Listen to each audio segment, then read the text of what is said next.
Hi everybody and welcome to our second Talking Teal. We have so much ground to cover. Yes. This was such a packed Oh my God, episode. what an episode. By the way, I'm Mimi Torchin. I'm Liron Cohen. Just in case you don't know. And we're very excited about this Talking Teal because this Talking Teal, we got so many emails from you. Yes, thank you for your participation. We really appreciate it, and you had fantastic things to say. Yeah, I mean, we really like to make this Talking Teal an interactive experience because how often do you get to actually talk about every episodes with the fans? I love how different your takes are. I mean, we're all fans of the show, but we really all see different things and analyze them in different ways. And you really see things in different from different perspectives. And you really put a lot of thought into this. So thank you so much, first of all. And we're going to start with your emails, and then we're going to continue with some of our own thoughts. But let's start with you guys. So we're just going to take a couple of notes from each of your emails. We can't cover the whole email because we have some people really sent essays. Thank you, Jane. Okay, so let's start with Doris. Doris said that she loves how fearless Bridget is when it comes to the freak. And I love that Vera has her, because one of the things that they're really doing this season is really explain to us what a psychopath is. And I love that. They really break it down, and they're using Bridget, who is a forensic psychologist, to kind of be the conduit to explaining all of that to us. And I love that. But it's a tricky game that one has to play with a psychopath because they're uber manipulative. They're and so this smart. psychopath is highly intelligent and really, her psychopathy is a very well developed. She's so since smart. childhood. She's so smart, and she's so intuitive, and she can really read people. And she has contacts to help her figure things out. Right. Also. Right. Now, she also said she's pulling for Kaz to become top dog because she thinks she's the only one who has the outside resources to deal with the freak. And I find that interesting because everybody else in these emails doesn't like Kaz. No. And it's interesting because... What's to like? Well, Tammy McIntosh and Libby had a very hot kiss on All Saints, and I thought you'd kind of remember that for her. I bet you a lot of people never saw that kiss. Yeah, no, it's on YouTube. Yes, and if you haven't seen it, you should look it up because it was pretty nice. Out of context, it doesn't mean anything much. But anyway, a lot of people don't like Kaz. So Doris is the only one who likes Tammy Kaz. Is very good. Tammy is excellent, really, and I think that's good. why people don't like Kaz, because she makes her very unlikable. Terrifying. But it's true. I didn't think about that she really does seem to have a lot of resources on the outside, and it might come in handy. Well, she has the whole Red Right Hand organization out there. Absolutely, and she's already used them in the second episode. She uses them to cause a disruptive for the conjugal visits. Anne says Anne is not happy with the fact that Bridget didn't seem to show enough emotion with Frankie, especially in the scene outside the window when Vera watches them, and in the end in the car. And this brings up something that we were going to talk about. I think that Bridget and Frankie's relationship, now that they're on the outside, I mean, on the inside, they had very specific roles to play. Right. Yes. Now that they're on the outside, it really we really get to see that they are on very unequal footing. Footage, yes. Bridget, also, Bridget is the therapist. She's the caregiver. Older, she's settled. She's more mature. She's more giving. Frankie is a little unstable. She has a very hot temper. She's much younger, both in age and in the fact that she just needs maturity, and she needs to completely rebuild her life. And she has to learn how to live on the outside, which is always very difficult. And I think that Bridget's response to Frankie saying, "I think you made a breakthrough," to me that was a response not of a partner or a lover, but of a therapist. So I think we're gonna see. But I thought that it was with great love that she delivered that with great love. But I think, and somebody else mentioned that she didn't tell Frankie that. I mean, when she gave Frankie the reasoning for why she needs to. I think Jane said why she needs to go back and live in her own place. She didn't say anything about, listen, I was just fired because of it. She said it's for you. It's because you can't break your parole. And even though she kept that from Frankie. And I think again that shows in their relationship she's the caregiver. She's not. And we really... She's the gardener. She's the gardener, and Frankie's the flower, rose, and I think that at some point that will be a problem. Mm-hmm. So I think that's part of the reason that it felt a little as if there was an emotion, even though Anne says Anne has a problem with the kiss. She doesn't think it was passionate enough for season 3. Yeah, and she had something also very interesting to say was after the slow burn. Mm-hmm. You know, it's almost always sexier when you can't really fulfill your desires, right, and there's because everything so is so much tension, erotic tension underneath it. She would have liked to have seen a more passionate kiss. I think several people felt that the sex play in the first well, and that's episode, we also said, yeah, the second episode, the scenes in the second episodes were so much more intimate and warm. Right, there was even though the first episode was supposed to be the sexy episode. Yeah, they laughed all the way through. There wasn't, there's not much eroticism in laughing about sex. Why do you think they were directed to laugh about it? I think that because it was fairly explicit, they wanted to pull back a little bit. Wanted to, undercut some of the erotica. Yeah. And they did. Yeah. Too bad. Obviously, because after the first episode, we felt there was something lacking, and it was all there in the second episode. All there. Yeah. Mm-hmm. Also, Anne says that her guess is that the freak wants to take everybody down, and that Frankie will do something to rescue Bridget from the freak, and that will land her back in prison for season 5. This is a fearless prediction. It's a very Anne's, interesting idea. Right? Yeah. I find it to be I never even thought about it, but you have to keep Frankie in the series somehow. Who knows? Judy just said one thing that we completely agree on. Joan, damn. Yeah, she is just so what a phenomenal. Pamela Ray, we can't even. What more can we say? We just keep praising her. Why don't you? She couldn't be better. She absolutely could not be better. More frightening, more composed at times, and completely unraveled at other times. Yeah. She just runs the gamut of emotions from A to Z. As opposed to A to B, which someone once said about Katharine Hepburn. Sophie was the first one to bring up the most awkward dinner in history of television.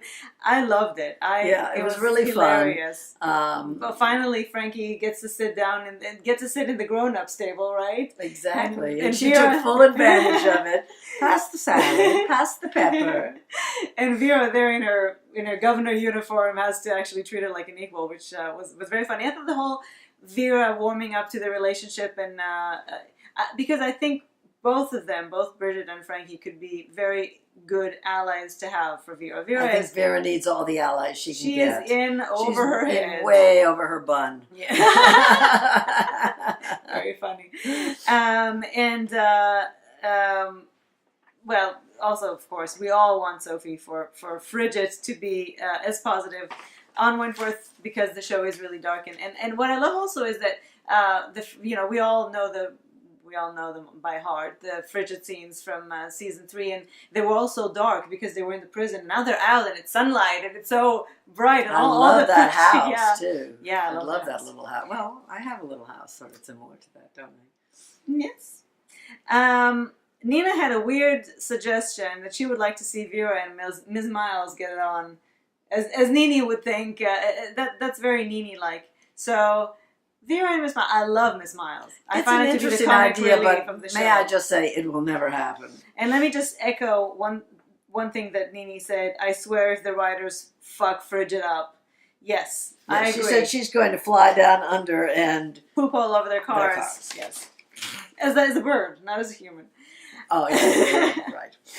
Edith, hola. Oh, and wait, she said something else too, which is that she can't believe actually how much story they cram into 45 minutes. And that is true.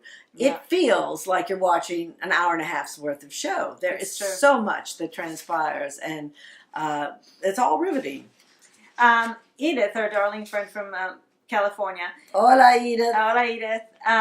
She said, and I totally agree, that she doesn't like how Vera is manipulated by the freak. And I agree. Why does every time that she says she wants to see her, She trots right down to she's the see her. governor. She doesn't owe anything to anybody. She should not be doing that, and it certainly makes the freak feel more powerful about her. And who can blame her? She is, at this point, more powerful. Let her stew. Anyway, she obviously wants her to break down. She's knowing that she's not taking her antipsychotics. Right. And it's just the way she wants it. So let her get angry. Yeah. Edith also said that she has a feeling that Kaz and Ferguson are going to be allies against B. I don't know about that, but what I for sure foresee is that Ferguson is going to use the division in the prison with Kaz and B fighting over top dog. She's going to use that to kind of have them cancel each other out. Yeah, so. Ferguson needs no allies. Ferguson is an army unto herself. And she'll for sure manipulate people. She'll make, like with Vera, she'll make them think that they're part of... that she offers them something, or that... Well, she's very good at reading people and telling them what they need to hear. So she'll definitely find a lot of people to manipulate that way. But in terms of Kaz and B, I think that she's going to use them against each other. Absolutely. And I like something that Edith said, which is that B needs to step up her game as top dog, because Kaz is going to take over. Yeah, she's been underestimating her. Yeah, she's been very laissez-faire about it. She needs to assert who she is and that she is top dog, not just some bitch in the pack. Right. Well, what she's trying to do now is she's trying to use Allie as a way to, I think, get to Kaz, because... Well, but we'll I see have a feeling that Kaz is using Allie to get to B. We'll see. That's another option. Also, I love that you said that, because I completely didn't think about it yet. That ever since both Wentworth and Orphan Black, she can't look at pencils the same way ever again. Speaking of Jodie Spiteri, thank you, Anne, for alerting us to the fact that Wikipedia lists Pia Miranda, who plays Jodie Spiteri, as a guest star on season 4, so I can't wait to see if they're actually going to bring poor Jodie Spiteri, poor Jodie, she's going to have a patch on her eye, right? Jodie Or a glass eye. Back to Wentworth. Jane, who is kind of our Aussie insider, I love that, because she knows things that we don't know because she's Australian. About the way Australia works. Yeah, so for example, when we said last time, we asked why can't Bridget and Frankie be together? I mean, they're not a patient, and they're not in the prison anymore together. Yeah. So she explained that there is actually a law that says after a patient and therapist relationship, there's a certain amount of years that have to go by before they can, I guess, associate and fraternize. And she also pointed out something, that during the dinner scene, the way that they were holding their forks and knives, for example, Bridget as opposed to Frankie, really shows kind of a class difference, which is another very insightful thing to, we don't see these things all the time. So, and not that either Vera or Bridget or heiresses or anything. No, but I think maybe the way that they were brought up, the way that they were educated. Yeah. She also says that a lot of people think that Vera has the hots for Bridget, and that she was jealous of the relationship. Especially the way she looked at them through the window. I think it was definitely played out that way at the beginning, but I really think that she suggested. But I really think that she just really felt betrayed. Vera doesn't have friends. She certainly doesn't have any allies in the prison, and she knows nobody. And she knows that she's dealing with a lot. So I think she's lonely. I think she's very lonely. And just at the beginning when you see her and Bridget kind of have a drink after work, I think she really liked her, and I think she really felt betrayed. But she got over it, and because they work together to bring down the freak. So and she needs her, and she knows that she needs her. Jane also gave the best line of the episode to Libby. Bridget, you truly are a cunt. And how much do we love hearing that? Then unfortunately Joan had to say, thank you. Unfortunately, I loved it. What could be better? Well, from now on, if anybody calls me a cunt, that's what I'm going to say. Anyway, all right. Yes? Are you going to start calling me something? Very important. Yes. Jane says, and we completely agree, the questions that Joan Ferguson asks Bridget, there are 3 questions, and both Jane and we feel that they're all related. Connected. Mm-hmm. What was your favorite childhood game? Is there anything you never told your parents? And have you ever been raped? Now everybody thinks, and it's true, that Bridget's reaction, which was only to stop the questioning at that point, she didn't answer anything, but that her facial reaction, although it was kept pretty much under control, it was very subtle, because Libby is a very subtle actress. And in fact, can we stop for a second Sure. and just talk about how brilliant Libby's choices are? I'm constantly amazed at how subtle, nuanced, and unpredictable Yes, and her she choices does are. so much with really not a lot Yeah. of dialogue. That a lot of her dialogue is repetitive. It's clinical, Mm-hmm. and It's all in the eyes. it's all in the eyes and a little twist of the mouth. Yes, and, it really is. She's very, very, very good. Anyway, whether or not they wanted us to think that her not saying anything was her saying yes, like Joan said, the point is that those 3 questions, obviously she knows something. I don't know if she ever knows this stuff. I don't know if she intuits it or if she actually has done her research, because she could have done her research. Well, I'm sure it was pretty specific. Yeah. It sounds like there's some sort of abuse in Bridget's past, but really more than anything, to me, what these questions and reactions pointed out was we know nothing about Bridget. Nothing. We really don't know anything Her about past her. is a total blank slate as far as we're concerned. Even her present, we don't know anything about her except well, for her. She lives in a nice little house and what she does for a living. That's it. We don't know anything about her life, anything about her family, about her friends, about her childhood, her past, her desires, or no, absolutely nothing. She is a total enigma. So I think that was very a great way to open up so that we could a door and intrigue into her past. Yes, because it really never dawned on me that we don't know anything about her. So that was a very cool way of doing it. Angel, thank you so much for pointing out something that we have been screaming at the television for a long time. Ferguson in real life would never have been sent to the same prison that she was the governor of. And secondly, and even more importantly, she would never, ever, no matter what she holds over anybody's head, would have been released into the general population. Channing wanted her to be released not so much because she had something over his head, but because he wants her dead. And he thinks that that's the way to do it because he's tired. Yes, and then poor Vera said, well, that'll be the end of my career because it falls on my head. Right.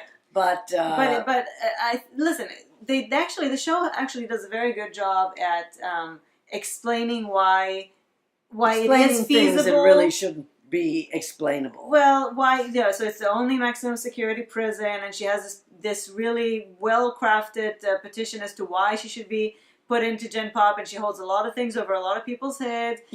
So it's possible, I guess, but for a continent that began as a prison colony, I think they should have at least 2 maximum security prisons where they can put for women. And maybe in that secondly, she never should have been. She was completely raving, lunatic mad when she was taken out of Wentworth. She should never have been. Even if she managed to beat the system, released from the psychiatric ward, they should have really talked to Bridget more about this. She knows her, and that in itself was something you just have to go, oh well. Well, we're suspending our disbelief because to a great degree. Choose to. Yes, to a great degree. Kelly wants to know where's Bridget's hot car, and Mimi actually has an answer. I actually heard her say or read it somewhere. She borrowed that car to fulfill Frankie's fantasy. You don't think she makes that much money as a no, she doesn't, psychologist? And I don't think she takes any money under the table. She borrowed it so that Frankie could be picked up from prison by a hot girl in a hot car. So there you go, Kelly. I bet you didn't think you'd get an answer for that one. So she also was wondering who is going to be the freak's first target when she's released into general population. And, she will prey on the weak. I don't know, is it going to be Kim? Is it going to be Boomer? Because Kim's still locked up. Yes, but at some point she'll be released. At some point she'll be released. Oh, but she'll do something before Kim gets out. Then is it going to be Boomer? Because Boomer has changed her alliances many times, and she's kind of easy to prey on. Or is it going to be Doreen, because she has a thing for her, because she reminds her of the other prisoner that she was involved with. So whatever it is, it's all going to lead up to, I think, someone important. Kelly also says that she thinks that Bridget has a I'm in love glow this season. I agree, she looks beautiful. Well, she always looks beautiful. But I also think she looks burdened. I think she looks like there's something, I don't know if it's the freak or if it's something from her private life or if it's the relationship with Frankie. Yeah, something's preying on her soul. Yeah, something is weighing on her. Thank you, Eva, for writing in Eva. I think tell me if I'm pronouncing your name right.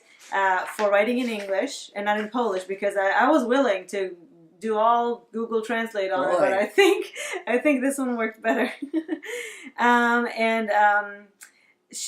Eva also thinks that Frankie and Bridget are going to be good allies for Vera. And we always thought about Bridget as the one who's going to be the ally, but I think Frankie, with her insider knowledge of the prison and of the prisoners and top dog mentality, I think she could be a great ally for Vera and Bridget. And I love that she says it's time for B to feel happy. Well, I have a feeling she's not going to. Not anytime. Except maybe with Allie. If she maybe with Allie, that would be nice if she would let herself be open to that. But I don't think she allows herself any vulnerability. Well, but as she said, she's there. She's there for life. Right. I mean, get with the program. Give yourself a little bit of joy. For the stay. Yeah, which is forever. Marcy brought up Maxine. And she says that Maxine must be getting tired of the thug life and that they really don't let her be a woman. Now, I guess everybody else missed it because nobody mentioned anything about it. It seems like Maxine is going to have to deal with breast cancer. I mean, she didn't come up to Liz so that she Liz could fill would her play with her boobs. Yes. She asked Liz to feel for a lump, which Liz felt. Right. And, she's going to be reluctant about this because she worked hard for those breasts. And we actually just saw a similar storyline on Heartbeat with the wonderful Candace Cain, who is an actual transgender woman. Great. Yes. And, it seems like this is like the new favorite storyline for transgender people on television because it's so, people don't think of breast cancer for men. And since these men are...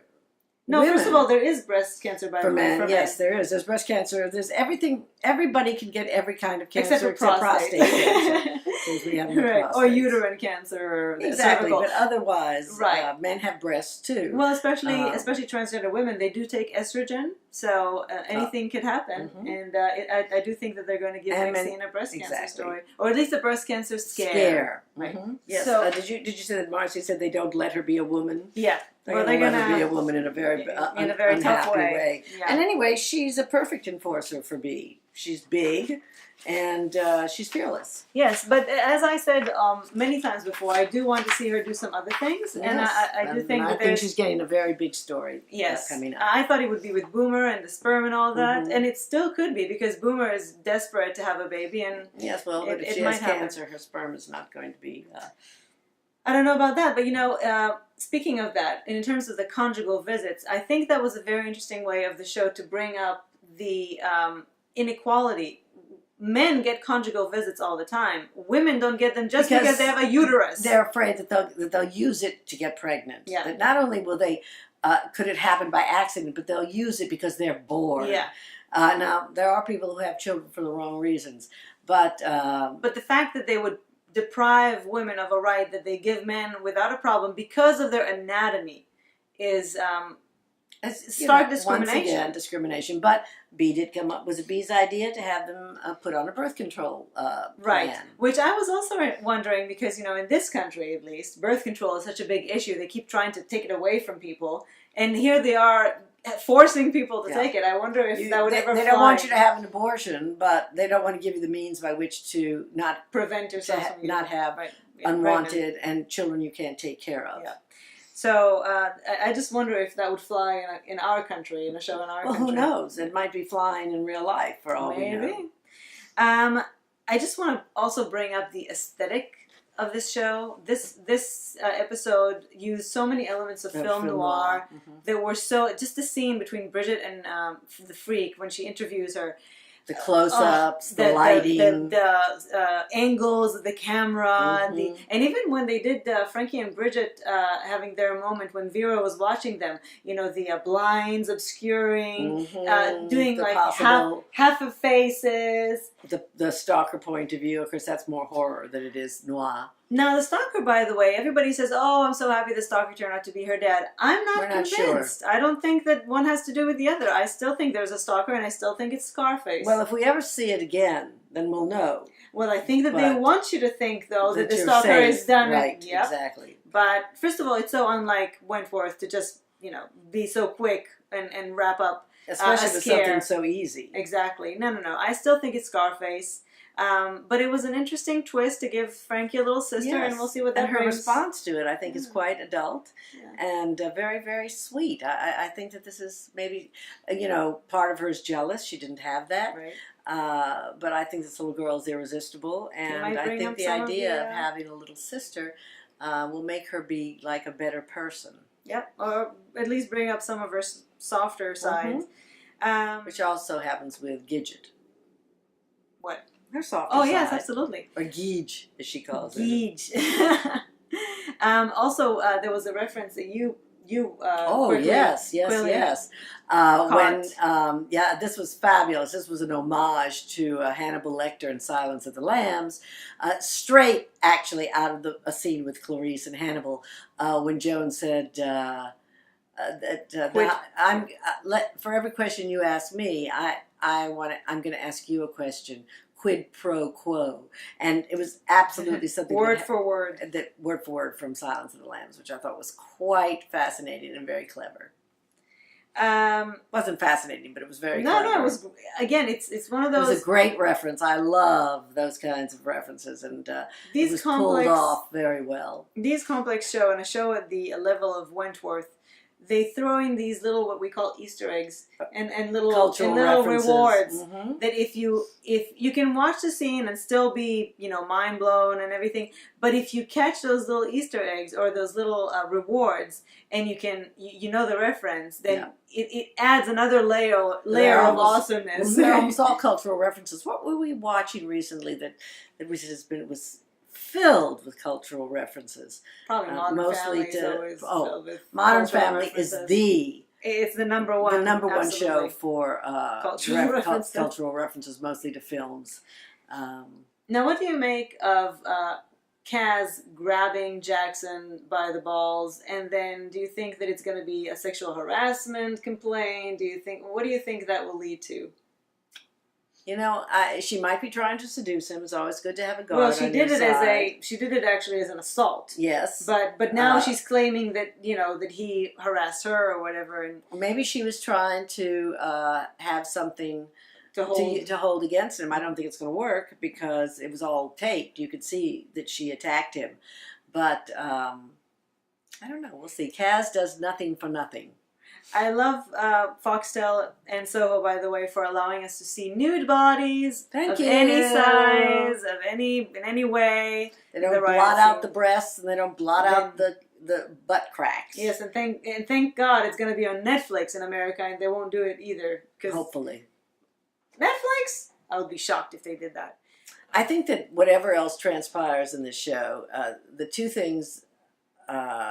there's one thing I really want to see, and that's the continuation of Frankie and Bridget's relationship. I want it to richen and deepen, and I want us to be able to follow it. But there's one thing you can be sure of. The freak is going to be the center of this show, I think. Yes, and as Sophie said, she's going to play with everybody as puppets. Yeah. She is going to be the puppet master, and it's going to be about the scariest season we've seen so far. The scary puppet show. Very terrifying. And the thing is that even Bridget, who knows how psychopaths work, she even can't get her really out from under her skin. She really just knows how to get people, how to manipulate, how to get people to take. So it is going to be fascinating. The next episode... It's going to be terrifying. The next episode seems to be the freak show, and I really mean... It's going to be the episode all around, Joan moving into general population. I think Wentworth is going to turn into the freak show. So it Where's Sarah Paulson when you need her? Exactly. That was for you, Sophie. She'd be good in. Yes, with her series. 2 heads and everything. No. Freak show. Anyway, this show really is just so superb, and we can't wait to see what's next. And we loved your emails. Please keep sending them. Keep those cards and letters coming, folks. Those cards, huh? Well, that's old-fashioned. I mean, in fact, we would be thrilled if you just send us your thoughts after every episode. Right after. We'll try to incorporate a little bit from all of them. Just write us as soon as you've seen the episode so we can incorporate it. We will, if you've seen the other vlog that we just posted, we will not be posting a new vlog until mid-June because of some personal events in our lives. You can go back to the vlog and listen to that and see what's up. But we will be trying, though, to do those. We're not having a baby. We're not? No. Let me play boomer for a second. My biological clock is We're not even getting a puppy. My biological clock is stopped taking a long exactly. Mine never started. It's dead as a doornail. Mine never started. It's so weird. It's like I'm trying to no, nothing. Anyway, but we will try to do a talking teal. If not, we can't do the regular vlogs because that's too much work. But talking teal usually is like, So we're going to try to do talking teal sometime between now and mid-June. But you can be sure that as of mid-June, we'll be doing them regularly. And so keep those emails coming because we never know if one day we wake up and say, we have time. We have a half an hour. Let's do talking teal. Mm-hmm. So please send us your emails and we look forward to continuing this interactive talking teal. We love it. Go Wentworth. Go Wentworth. ladypartsvlog@gmail.com. When you do send your comments, please email them. It's just easier. If you don't want us to mention your name, just say so and it's not a problem. But please email them because it's easier than to collect them from various social media platforms. And by the way, I'm with her. I'm with her and you're with me and we're together and we were with her and I think you can see that I'm with her, right? Yeah. Sure. Out and proud. Anyway, thank you for joining us for this Talking Teal. It's the episode 2, and we look forward to seeing you in the next Talking Teals. And keep enjoying the show. We had fun. Hope you did too. Bye. Bye.